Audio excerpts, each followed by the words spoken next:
بہت شکریہ کہ جب بھی ڈی خان میں کوئی ایسے حالات بنتے ہیں تو ظاہری بات ہے میڈیا اور سوشل میڈیا ہی ایک ایسا ہمارے پاس ایک رابطہ ہے جس کے ذریعے ہم عوام کو اپنا پیغام دے سکتے ہیں. اس میں ہمیشہ آپ نے ایک کردار ادا کیا ہے, اس کے لیے میں آپ سب کو خراج تحسین پیش کرتا ہوں, آپ کا شکریہ ادا کرتا ہوں. سیلاب کے حوالے سے یہ ہے کہ چونکہ آپ کو پتہ ہے کہ پاکستان میں اب تک جو سیلابی صورتحال ہے وہ اس لیے بھی ہمارے ملک میں ہر 4-5 سال بعد بہت زیادہ اور ویسے تقریباً ہر سال کچھ ایریاز میں اس لیے ہوتی ہے کہ ہمارے ملک میں ڈیم نہیں بنائے گئے. آپ کو پتہ ہے کہ پانی آزادی کے بعد اللہ تعالیٰ کی سب سے بڑی نعمت ہے, لیکن وہ نعمت رحمت بن جاتی ہے ہماری اپنی نااہلیوں کی وجہ سے. آپ دیکھیں, اب میں ڈی خان سے شروع کرتا ہوں. اب ڈی خان میں گمر زام ڈیم بن گیا ہے. اس وقت ماشاء اللہ گمر زام ڈیم جو ہے اس وقت وہ پاکستان کا دوسرا واٹر ریزرو بن چکا ہے. اور اگر آپ یہ دیکھیں کہ اگر گمر زام ڈیم نہ بنا ہوتا تو جس لیول کا پانی آیا ہے اور جس لیول کا پانی کا اسٹوریج وہاں پہ کھڑا ہے تو میرے خیال میں اللہ معاف کرے تحصیل گلاچی صفحہ سے بڑھ چکی ہوتی, لیکن الحمدللہ وہاں پہ کوئی نقصان نہیں ہوا. البتہ اس سے فائدہ ہو رہا ہے کہ لوگوں کی زمینیں بھی آباد ہو رہی ہیں. ایسے ہی ہمارا ٹانگزام جو ہماری ابھی حکومت نے صوبائی حکومت نے اس کا 16 کروڑ روپے دیا ہے اور اس کا انشاءاللہ فیزیبلٹی وغیرہ بن رہا ہے. اگر وہ بن جائے تو جو نیچے والے جو علاقے زیر آب ہیں یہ بھی انشاءاللہ اس کے بعد نہیں آئیں گے. پھر جو ادھر ہمارا چودوان زام, درابن زام, شیخ حیدر زام یہ پروجیکٹ ہے وہ بھی ہم نے اپنی حکومت منظور کیا, لیکن ایک حکومت اتنے کم ٹائم میں اتنے زیادہ کام نہیں کر سکتی کیونکہ اتنے وسائل بھی نہیں ہوتے. جس حالات میں ہمیں حکومت ملی تھی, فیڈرل گورنمنٹ آپ کے سامنے ہے کہ خزانے کے کیا حالات ہیں اس وقت. تو اگر یہ ساری چیزیں ٹائم ٹو ٹائم بنتی رہتی تو ہم اس پانی سے فائدہ بھی لیتے, اپنی زمینیں بھی آباد کرتے اور ہمارے پہ اس طرح کی آفت بھی نہ آتی. اب جو حالات بنے ہوئے ہیں اس سے پہلے تو میں کلیئر کر دوں کہ ایک بہت بڑا محکمہ ہے جس کا نام ہے NDMA جو کہ فیڈرل گورنمنٹ کے انڈر آتا ہے اور اس کا فنڈ جو ہے وہ ان 100 بلین ہوتا ہے. ان 100 بلین وہ اس لیے ہوتا ہے کہیں پر بھی خدا نہ خواستہ کوئی زلزلہ آئے, کوئی سیلاب آئے تو وہ ایکٹیو ہو کر اس کے اوپر وہ عمل درآمد کرتے ہیں. جبکہ مجھے نہایت ہی افسوس ہے کہ وہ تو نظر ہی نہیں آ رہے بالکل. ہمارے پرائم منسٹر جو یہاں پہ آئے وہ کس لیے آئے اور کیوں آئے اور کیا کر کے گئے, میں ابھی تک یہ سوال نشان لے کے بیٹھا ہوں. میرا یہ سوال ہے کہ کیوں آئے تھے وہ, جو 80-90 لاکھ روپے خرچہ ہوا ان کے آنے اور جانے پہ اور 3 دفعہ کینسل ہوا پروگرام, اس کے بدلے میں تو لوگوں کو تو 1 روپے کا بھی کوئی ریلیف نہیں ملا. بلکہ تکلیف ہوئی ہماری پولیس کو اور سیکیورٹی کا اتنا بڑا نظام بنانے کے لیے جو ہمارے لوگ ذلیل ہوئے اس میں, اس کے علاوہ تو کوئی فائدہ نہیں ہوا. نہیں انہوں نے موقع پہ کوئی ریلیف دیا اور نہ ہی انہوں نے فیوچر کے لیے کوئی ایسا فنڈ بھیجا ابھی تک. اسی طرح ہمارے وزیر اعلیٰ صاحب جب آئے تھے ٹانک, الحمدللہ وہ پیسہ ٹرانسفر ہو چکا ہے. جو 30 کروڑ روپے کا اعلان انہوں نے کیا تھا, اب ظاہری بات ہے اس کی وہ فیزیبلٹی بن کے PC1 بنے گا اور وہ ایمبیکمنٹ وال بنے گی, اس شرپناہ جس کو کہتے ہیں ہم. یہ فنڈ بھی ان کو اپنا انشاءاللہ جو سرکار کا ایک اعلان ہوتا ہے اس کے مطابق ان کو ٹرانسفر ہوگا. اس طرح پروئے والی سائڈ ہے, درابن والی سائڈ ہے یا اور جو آؤٹسکرٹس ہیں ڈی خان کے میرے حلقے کے علاوہ, اس میں جو حکومت کا کام ہے وہ تو ہو جائے گا. وہ تو ظاہری بات ہے پٹواری پہلے اس کی رپورٹ بنائیں گے, کس کی دیوار گری, کس کا گھر گرا, کس کا کتنا نقصان ہوا, اس کی پوری ایویلیویشن ہوگی. اس ایویلیویشن کے بعد پھر سرکار کا جو پیسہ ہے انشاءاللہ ہم ذمہ دار ہیں اس کے. ہم صوبائی حکومت کا جو پیسہ ہے جو ہماری حکومت ہے انشاءاللہ یا سٹی یا جو الیکشن لڑتے ہیں ان پہ بھی بہت بڑی ذمہ داری ہے اس عوام کی. الیکشن میں ووٹ مانگ لے کے سب چلے جاتے ہیں, کوئی ووٹ لے کے جیت جاتا ہے, کوئی ووٹ لے کے ہار جاتا ہے. 8 سے 10 امیدوار ہوتے ہیں, بڑے بڑے دعوے کرتے ہیں, الیکشن میں پیسہ بھی لگاتے ہیں, الیکشن میں لوگوں کی ڈیمانڈیں بھی پوری کرتے ہیں, لیکن جب الیکشن نہ ہو تو وہ غائب ہو جاتے ہیں. تو اس عوام کو میرا یہ میسیج ہے کہ آپ کو اس موقع کے اوپر اس چیز کو دیکھنا ہے کہ کون آپ کا جو ووٹر جو آپ سے ووٹ مانگنے آتا ہے, ووٹر آپ سے, آپ کا نمائندہ, آپ کا ایکس MPA, ایکس MNA, حالیہ MNA, حالیہ MPA یا اس کے علاوہ امیدواران صاحبان جو ہیں کہ آج وہ کیا آپ ساتھ کھڑے ہوئے, کیا آپ کو پوچھنے آئے, کیا آپ کے نقصان کا انہوں نے حوالہ کیا, کیا انہوں نے آپ کے بچوں کو اپنا بچہ سمجھا, کیا انہوں نے آپ کی بیٹیوں کو, آپ کی ماؤں کو, آپ کی بہنوں کو کیا سمجھا. اگر جسے سمجھا وہ وہاں پہنچا, اس نے ریلیف دیا. جس نے نہیں سمجھا سمجھ جاؤ کہ وہ صرف منہ زبانی دعوے کرنے کے لیے, ووٹ لینے کے لیے نعرے مارتا ہے کہ جی آپ کے بچے ہمارے بچے ہیں اور آپ ہمارے بھائی ہیں اور آپ کی بچیاں بیٹیاں بہنیں مائیں ہماری بیٹیاں بہنیں اور مائیں ہیں. اگر یہ احساس آپ نہیں دیکھتے ان کے اندر تو خدا کا واسطہ مانے آپ کے پاس ایک قیمتی چیز ہے, ایک ووٹ. اگر آپ اس کا استعمال کرتے ہوئے ان چیزوں کا خیال نہ کیا, اپنے ان نمائندوں کا اس طریقے سے احتساب نہ کیا, تو اسی طرح آپ کا ووٹ جس طرح پہلے ضائع ہوا ہے اس طرح ضائع ہوتا رہے گا. آپ پہ اس طرح کی چیزیں آتی رہیں گی, یہ لوگ آپ کو اس طرح استعمال کرتے رہیں گے اور آپ اپنے ووٹ کا استعمال اپنے حفاظت کے لیے, اپنے اچھے مستقبل کے لیے، اپنے بچوں کی حفاظت کے لیے، اپنی زمینوں کی حفاظت کے لیے اور اپنے مویشیوں کی حفاظت کے لیے ان لوگوں سے کوئی امید نہ رکھیں، کیونکہ سب کا کردار آپ کے سامنے ہے۔ اس کردار کو ضرور سامنے رکھنا ہے ووٹ دیتے ہوئے کہ کون آیا اور کون نہیں آیا اور کون حقدار ہے اس چیز کا جو آپ کے بیچ میں آئے اور آپ سے ڈیمانڈ کرے کہ وہ آپ کا نمائندہ بننے کا مجاز ہے۔ جی، سمیع اللہ علیزئی کی پریس کانفرنس پر کیا کہیں؟ میں یہ سمجھتا ہوں کہ پہلے تو میں اتنی بات اس لیے نہیں کرنا چاہتا کہ وہ اپنی شہرت کے لیے میرا نام اس لیے لیتا ہے کہ شاید کوئی اس کو پھر کیوں نہیں دے دے گا اس بات پہ کہ میرے پہ بات کر لے گا، لیکن میں صرف یہ کہوں گا آپ کو، آپ سارے بڑے ماشاءاللہ اب تو سوشل میڈیا کا زمانہ ہے۔ عمران خان کہتا ہے اب تو اچھا دور ہے، ایک عوامی رائے کا دور ہے، ٹھیک ہے، اس وقت عوامی رائے کے اوپر بھی ایک میں اس بات پہ آپ کے فائدہ لیتے ہوئے یہ ضرور کہوں گا کہ آزادی رائے کے اوپر اور اس کے اوپر جو حملے ہو رہے ہیں یہ نہیں ہونے چاہیے، اور اس آزادی رائے سے ہی قومیں بنتی ہیں اور قومیں آگے بڑھتی ہیں۔ میں یہ سمجھتا ہوں کہ آپ ذرا ایویلویٹ کر لیں 2013 کے الیکشن میں یہ انسان جس سے اپنے ڈھونگر نہیں سنبھالے جا رہے، اصل جواب میرا صرف اتنا ہے اس کو انہوں کو سنبھال کے باقی گالیں بازی کریں۔ یہ انسان کہہ رہا تھا کہ مولانا فضل الرحمان میرا باپ ہے، کوٹے اور چیکان کی تقریر آپ نکلوا لیں، آپ کے سامنے آ جائے گی۔ پھر 2013 میں جیتنے کے فوراً بعد اس نے کیا روپ دھارا وہ پورا ڈی خان جانتا ہے۔ پھر تحریک انصاف کے اندر رہ کر بعد میں اپنا 2 کروڑ روپے میں ووٹ بیچ کر عمران خان نے اس پارٹی سے نکالا، وہ بھی سامنے ہے۔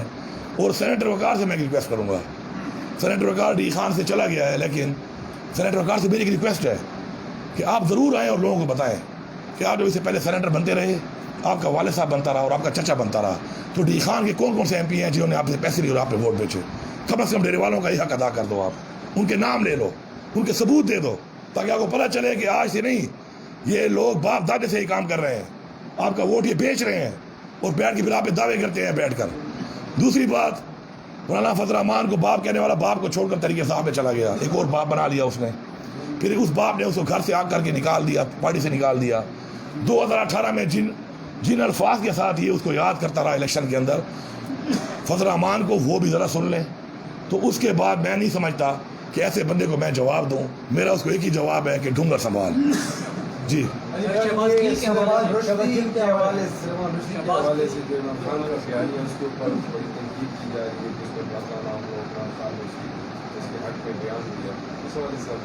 میں یہ سمجھتا ہوں کہ ہمارے اصل میں اب میں یہ پریس کانفرنس کر رہا ہوں اور آپ اس پریس کانفرنس میں کٹ کٹ کر کے کوئی چیز پیش کریں تو شاید میرا ایک موقف ہو کچھ اور کہیں اور چلا کہیں اور جائے۔ عمران خان وہ پہلا پاکستانی ہے، وہ پہلا مسلمان ہے جس نے سلمان رشدی کی حرکت کے اوپر جو اس نے کی تھی، اس لانتی انسان کا ایک پروگرام میں بائیکاٹ کیا تھا اور کہہ کے کیا تھا کہ جہاں پہ اس طرح کا بندہ ہوگا، گستاخ رسول ہوگا، میں اس پروگرام میں بیٹھوں گا نہیں۔ عمران خان کا موقع کچھ اور تھا، اس کی پارٹی نے کلیئرنس دے دی ہے، اس نے بات کسی اور کانٹیکس میں کی تھی، اسے اور طرح پیش کیا گیا ہے۔ تو میں یہ سمجھتا ہوں کہ عمران خان نے ثابت کیا ہے کہ وہ سچا عاشق رسول ہے۔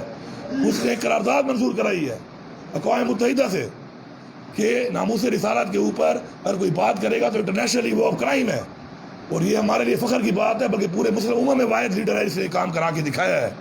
تو میں سمجھتا ہوں کہ وہ جو کانٹیکٹ تھا وہ کچھ اور تھا، اسے غلط پیش کیا گیا۔ آگے پتہ ہے آپ کو کہ عمران خان کی کردار کشی کرنے کے لیے یہ ایک پورا ایک اسٹنٹ چل رہا ہے، پورا ایک جو ہے کیمپین چل رہی ہے، اس کا حصہ ہے۔ باقی عمران خان کا عاشق رسول ہونے میں نہ کسی کو شک ہے اور نہ کسی کو شک ہونا چاہیے۔ شہباز گل کے حوالے سے، اس کی گرفتاری کے حوالے سے آپ کیا سمجھتے ہیں کہ نیوٹرل کا ہاتھ ہے؟ میں یہ سمجھتا ہوں کہ دیکھیں، اگر کسی بندے نے کوئی بھی بات کی ہے تو اس کے اوپر اگر وہ قانون کے دائرے سے باہر جاتا ہے تو اس کا بالکل ٹرائل ہونا چاہیے، لیکن ٹرائل رول آف لا کے مطابق ہونا چاہیے۔ اس طرح کی ٹارچر، اس طرح کا رویہ، اس طرح کا سائیکولوجیکل جو اس کے ساتھ کیا جا رہا ہے کہ جی وہاں پہ جیل میں جا کے اسے کبھی اٹھانے کے لیے کہہ رہے ہیں اور جس طریقے سے ٹارچر کیا ہے، میں اس کی بھرپور مذمت کرتا ہوں اور اس کے لیے ہم احتجاج بھی کر رہے ہیں۔ اب بات یہ ہے کہ اب جو باتیں اس نے کی اس کو موقع دینا چاہیے کہ اس کا کانٹیکس میں بات جو کر رہا تھا اس نے بات کیوں کی اور اس کا مطلب کیا تھا۔ اگر وہ اپنی صفائی پیش کرنے کا موقع اس کو دیا جائے، اگر وہ کر سکتا ہے تو پھر اس کے ساتھ وہی قانونی کارروائی کرنی چاہیے، اگر نہیں کر سکتا تو جو قانونی کارروائی ہے وہ ہونی چاہیے۔ یہ کوئی طریقہ نہیں ہے کہ آپ بندے کو اس طرح سے اسی گاڑیاں توڑ کے پکڑ کے لے جائیں، پرچہ بعد میں کاٹیں اور اس کو جی آپ مارنا شروع کر دیں، اس کو پریشر دینا شروع کر دیں اور پھر اسے کوئی اور بیانات دینا شروع کر دیں کہ آپ یہ بیان دو وہ بیان دو، یہ ساری باتیں سامنے آ جائیں گی۔ اور میں آپ کو بتانا چاہ رہا ہوں کہ آپ انشاءاللہ ایک FIR میں بھی کر رہا ہوں اور ایک بندے پہ نہیں کر رہا، میں کافی بندوں پہ کر رہا ہوں۔ اور وہ بہت جلد آپ کے سامنے بھی آ جائے گی. شاید ہمیں دوبارہ کا پھر ایک پریس کرنی پڑے, شاید آپ مجھے کل ہی پھر مدعو کریں کہ آپ کو موقف چاہیے اس کے اوپر, ان لوگوں پہ کہ جنہوں نے شہباز گل سے زیادہ ہماری پاک فوج کے اوپر, ہمارے اداروں کے اوپر باتیں کی, ان کے خلاف اگر پھر اس ایف آئی آر کی بات کارروائی نہ کی گئی تو پھر میں سمجھتا ہوں کہ ہمیں یہ سوچنا پڑے گا کہ ہمارے ملک میں کیا ایک مضبوط طاقتور آدمی کے لیے اور قانون ہے, اور ایک بندہ جو اوورسیز پاکستانی ہے, ایک عام آدمی ہے, اس کے لیے اور قانون ہے. یہ انشاءاللہ آپ کے سامنے آ جائے گا. جو باتیں نواز شریف نے کی ہیں, ڈان لیکس آپ کے سامنے ہے, میمو گیٹ آپ کے سامنے ہے. جس طریقے سے مولانا فضل الرحمان نے کہا کہ جی فوج کے جرنیل پلتے ہیں وظیفے پہ اسرائیل کے, اسرائیل وہ ملک ہے جسے پاکستان نے قبول نہیں کیا. آخر یہ کیا موقف دے رہا ہے پوری دنیا کو اسرائیل کے حوالے سے کہ ہماری فوج کیا اسرائیل کے ساتھ رابط ہے اس کے؟ ایسے بیانات بھی آن ریکارڈ ہیں. وہ زرداری جو کرپشن کے اوپر آج بھی کیسز ٹرائل چل رہے ہیں اس کے, جس کو کرپشن کے اوپر پوری دنیا میں بولا اور لکھا گیا مسٹر 10%, انٹرنیشنل میڈیا نے لکھا, انٹرنیشنل لوگوں نے, اداروں نے لکھا. وہ ہماری فوج کے بارے میں کہتا ہے کہ 47 سے لے کر آج تک پاکستان کی فوج نے پاکستان کو لوٹا ہے, اور میں اینٹ سے اینٹ بجا دوں گا ان کی اگر میں نے ان کا حساب شروع کر دیا تو کیا اس کے اوپر نہیں بنتا, یا اس کے اوپر کیوں خاموشی اختیار کی گئی؟ اسی طرح آپ کو ایک لمبی فہرست ملے گی اس طرح کی باتوں کی. رانا صلاح اللہ نے برملا کہا کہ جی فوج کا ایک جرنیل مجاہدین بناتا ہے, دوسرا جرنیل ان کو مارتا ہے. یہ کس طرح کے بیانات ہیں؟ آپ فوج کا کیا, آپ دنیا کو اس فوج کا جو کہ سرحدوں پہ ہماری حفاظت کر رہی ہے, اس فوج کا جس کی وجہ سے ہم آزاد یہاں بیٹھ کر آرام کی سانس لے کر بات چیت کر رہے ہیں, کیا اس فوج کے بارے میں ایسی باتیں انہوں نے کی تو اگر ایکشن لیا جاتا تو شاید کوئی اور اس طرح کی باتیں اس طرح کی سوچتا بھی نہ, لیکن ان کے خلاف ایکشن نہیں ہوا, اور شہباز گل کو موقع بھی نہیں دیا گیا کہ وہ اپنی کم از کم صفائی تو بیان کر لے. تو میں یہ سمجھتا ہوں جب یہ ایف آئی آر انشاءاللہ ہو جائیں گی تو پھر ہم دیکھیں گے کہ کیونکہ ہمارے حضور پاک صلی اللہ علیہ وسلم نے فرمایا ہے کہ کفر کا نظام چل جائے گا لیکن ناانصافی کا نظام نہیں چلتا. انصاف سب کے لیے جب تک برابر نہ ہو وہ معاشرے کبھی بھی آگے نہیں بڑھ سکتے, وہ معاشرے چل ہی نہیں سکتے. تو انشاءاللہ آپ کے سامنے یہ آ جائے گا, ایف آئی آریں ہونے والی ہیں انشاءاللہ. پھر ہم پوچھیں گے کہ جناب ان کے اوپر کارروائی کی جائے, اور ان پہ ایف آئی آریں جہاں بھی ہوں گی میں آپ کو کر کے دوں گا. یہ میرا ایک بنیادی حق ہے ایسا پاکستانی. پھر میرا فوجی گھران سے تعلق ہے, میرے والد نے فوج میں سرو کیا ہے, میرے بھائی نے فوج میں سرو کیا ہے. میں انشاءاللہ اس جنگ میں لڑوں گا یہ جنگ, اور میں اس جنگ کو پایا تکمیل تک پہنچاؤں گا, ورنہ ایکسپوز کروں گا پورے پاکستان کے اندر کہ کیوں انصاف نہیں ہوتا ہر ایک کے ساتھ برابری کی بنیاد پہ اس ملک میں. علی خان یہ کہا جا رہا ہے, کچھ نیوز آ رہی ہے کہ آپ کے اوپر بھی کچھ کیسز بنائے جا رہے ہیں, ہو سکتا ہے آپ کو گرفتار بھی کر لیا جائے, تو اس پر کچھ موقع دینا چاہیے. دیکھیں جی, میرے کے اوپر تقریباً 21 ایف آئی آریں کاٹی گئی ہیں, اور مجھے پرواہ اس لیے نہیں ہے کہ میں عمران خان کی ایک تحریک کا حصہ ہوں. عمران خان میرا لیڈر ہے اور عمران خان کے ساتھ میں ہوں, اور مجھے کوئی بھی طاقت نہیں روک سکتی ایک اس حقیقی آزادی سے جس کا اعلان عمران خان نے کیا ہے. یہ میرا ایمان کا حصہ ہے کہ میں پاکستان کی جنگ لڑ رہا ہوں, اور میں سمجھتا ہوں کہ عمران خان جس طریقے سے پاکستان کے لیے جو درد رکھتا ہے, پاکستان کی عوام کے لیے درد رکھتا ہے, ہماری خودداری کے لیے درد رکھتا ہے, اور مدینہ کی ریاست کے حوالے سے جس طرح وہ بات کرتا ہے اس ملک کے لیے, میں یہ سمجھتا ہوں کہ ایسے نیک مقصد میں میری قربانی اس میں ہونی چاہیے, اور میں اس کو فخر سے کرتا ہوں اور جہاد سمجھ کے کرتا ہوں. میرے پہلے 21 ایف آئی آر نے کاٹی ہے, میرے پہ کیس چل رہے ہیں, میں ان کا ٹرائل برداشت کر رہا ہوں, اور اگر مزید بھی کریں گے میرے ساتھ میں اس کے لیے تیار ہوں. لیکن میں اتنا بتا دوں, یہ میسج میں دے دوں پی ڈی ایم کی حکومت کو کہ ہم لوگوں نے آپ پہ کوئی پرچے نہیں کیے. آپ پہ جو پرچے ہوئے تھے زرداری صاحب آپ پہ نواز شریف کے ٹائم میں ہوئے تھے, اور اسی طرح جو یہ چیری بلاسم پہ شہباز شریف پہ اور باقی میں جو پرچے ہوئے تھے وہ بھی زرداری کے ٹینیور میں ہوئے تھے. ہم نے صرف اور صرف جو پرچے کیے ہیں ایف آئی اے کے تھرو وہ ان کی منی لانڈرنگ کے ہیں, اور وہ منی لانڈرنگ ثابت ہوئی ہے. شہباز شریف کے اکاؤنٹ میں پیسہ گیا ہے 24 ارب روپیہ, جو اس نے نہ بتایا نہ شو کیا, اور اسی نے منی ٹریل دکھائی. اسی طرح حمزہ شہباز کی بھی گئی ہے, اور اس طرح پاپڑ والوں کے اکاؤنٹوں سے گئے ہیں پیسے زرداری کے اکاؤنٹ میں, وہ بھی سب کے سامنے ہیں. آپ جو اس طرح کر رہے ہیں, اور جو اس ملک میں آپ ایک رواج قائم کر رہے ہیں کہ نر دیواریں تھے وہ دیے, آپ عمران خان کے ساتھ جو آپ نے کیا اور ہماری پارٹی کے ساتھ کیا, اور اس طرح ظلم آپ نے کیا 25 تاریخ کو ہمارے ساتھ, آپ تیار رہنا, وقت آئے گا, اور اس وقت میں آپ کے ساتھ اب نرمی نہیں برتی جائے گی. اب آپ کو ایسے ہی ڈیل کیا جائے گا جس طرح آپ نے ہمارے ورکروں کو ڈیل کیا ہے. ہم آپ کے ورکروں کو کچھ نہیں کہیں گے, ہم آپ کے ورکروں کے گھروں میں کوئی چھاپا نہیں لگائیں گے, لیکن میں پوچھوں گا ضرور ان سے, میرا لیڈر پوچھے گا, میری پارٹی پوچھے گی ضرور ان سے کہ آخر جو آپ نے ظلم کیا تو آپ کیا سمجھتے تھے کہ آپ یہاں پہ فرونیت کر کے دوبارہ کوئی پوچھنے والا نہیں ہوگا. انشاءاللہ بہت جلد ہماری حکومت آنے والی ہے, اور ہماری حکومت جب آئے گی تو ہم انشاءاللہ ان سے حساب بھی لیں گے, ہم ان کا کڑا احتساب بھی کریں گے, اور ہم وہ قانون جو ہم پہلے 2/3 نہ ہونے کی وجہ سے نہیں کر سکے, ہم وہ قانون انشاءاللہ پاکستانی قوم سے میری گزارش ہے کہ 2/3 میجارٹی سے عمران خان کو اب لے کے جب آئیں گے تو وہ قانون پاس ہونے کے بعد ان سب کو میرے صاحب کے ٹہرے میں لا کے ایکسپوز کر کے سزائیں دلائیں گے جو انہوں نے پیسہ لوٹا ہے ہماری قوم کا. علی خان, آپ نے کہا کہ 2/3 سے آپ آئیں گے تو اگر الیکشن ہو جاتے ہیں اور آپ کی 2/3 اکثریت نہیں آ جاتی تحریک انصاف کی, تو کیا پھر آپ اسمبلی سے استعفا دیں گے؟ میں سمجھتا ہوں کہ ہم نے پہلے جو ایکسپیرینس کیا ایک کولیشن گورنمنٹ کا, اور جس طریقے سے وہ لوگ جن کی آپس میں ساری عمر آپس میں لڑائیاں تھیں, MQM, یہ باقی پارٹیاں, یہ لوٹا کریسی, یہ آپ کے سامنے آ گئی ہے, اور لوٹا کریسی بھی پاکستان میں ختم ہو گئی ہے. آپ نے پنجاب میں دیکھا کہ لوٹا کریسی میں پاکستان کی عوام کھڑی ہوئی اور پاکستان کی عوام نے مسرت کیا اس چیز کو کہ اپنا ضمیر بیچنے والے لوگ لوٹے ہوتے ہیں. تو جب مسرت ہوئے تو پنجاب کی الیکشن کا رزلٹ بھی دیکھ لیں, اور پھر پنجاب اسمبلی کا ووٹنگ بھی دیکھ لیں. الحمدللہ کوئی بندہ بھی ادھر ادھر نہیں ہوا. تو یہ ہمارے لیے بہت ہی خوشائند بات ہے کہ ہمارا ملک عمران خان نے ایک صحیح ٹریک پہ لگا دیا ہے. دوسری بات اگر ہماری 2/3 نہ آئی تو میں یہ سمجھتا ہوں کہ جو ریفارم ہم نے کرنے ہیں, یہ میرا ایک ذاتی بیان ہے, جو ریفارم ہم کرنا چاہتے ہیں اس ملک میں, اور جو احتساب ہم اس ملک میں چاہتے ہیں, اور جو انصاف کا نظام چاہتے ہیں, اس کے ریفارم ضروری ہے, اور ریفارم کے لیے 2/3 میجارٹی ضروری ہے. تو میں یہ سمجھتا ہوں کہ پھر اس کے بعد عمران خان کو دوبارہ اسمبلی تحریر کرنی چاہیے, اور پھر الیکشن کرنا چاہیے. اور جب تک یہ قوم عمران خان کو پورا اختیار نہ دے کہ وہ اس قوم کے لیے وہ کچھ کر سکے جو کرنا چاہتا ہے, تب تک عمران خان جو ہے عوام میں جائے اور عوام سے مینڈیٹ لے. 2/3 یونیورسٹی کے بارے میں تھوڑا سا میں آپ کو تھوڑی سی بات کی تھی. ابھی موجودہ صورتحال میں گمل یونیورسٹی شدید مالی بحران کا شکار ہے, اور ساری ذمہ داری صوبائی حکومت پر ڈال ہے, احتجاج بھی کر رہی ہے, اور دلی یونیورسٹی والے معاملے کو جو ہے اس میں رکاوٹ بھی پیدا کی جا رہی ہے. تو اس ایشو پہ آپ کی حکومت اور آپ کا کیا رد عمل ہوگا؟ دلی یونیورسٹی ایک بہت بڑا ادارہ ہے اور کافی عرصے سے تعطل کا شکار ہے یہ مسئلہ, تو یہ کس کروٹ بیٹھ رہا ہے؟ دیکھیے, پہلی بات تو یہ کہ HEC کے انڈر آتی ہے یونیورسٹی, اور HEC جو ہے فیڈرل گورنمنٹ کے انڈر آتا ہے.